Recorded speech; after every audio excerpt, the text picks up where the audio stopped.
লোকসভা ভোটের মাঝেই তোলপাড় রাজ্য রাজনীতি। এদিকে পুরোদমে প্রচার চালাচ্ছে সব রাজনৈতিক দলগুলি। কোনো রাজনৈতিক দলেই একটি আসনও কিন্তু ছাড়তে নারাজ। তাছাড়া প্রথম দফার ভোট গ্রহণ কিন্তু সমাপ্ত। এবার বাকি দফাগুলির ভোট গ্রহণের জন্য ঝাঁপিয়ে পড়ছে বিভিন্ন রাজনৈতিক দলগুলি। কিছুদিন আগেই বিচারপতি অভিজিৎ গঙ্গোপাধ্যায় বিচারপতির আসন ছেড়ে বিজেপিতে যোগ দেন। আর বিজেপিতে যোগ দেওয়ার পরেই একের পর এক শাসক দলের বিরুদ্ধে বোমা ফাটাতে থাকেন। তাছাড়া তমলুক লোকসভা কেন্দ্রের বিজেপি প্রার্থীও হয়েছেন অভিজিৎ গঙ্গোপাধ্যায়।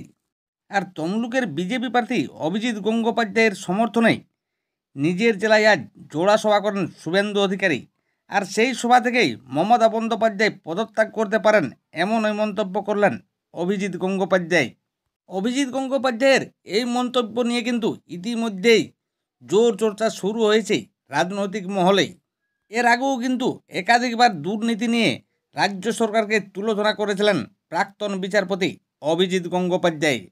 আর এবার মুখ্যমন্ত্রীর পদত্যাগের মন্তব্য করে লোকসভা ভোটের মাঝেই শোরগোল ফেলে দিলেন অভিজিৎ গঙ্গোপাধ্যায়।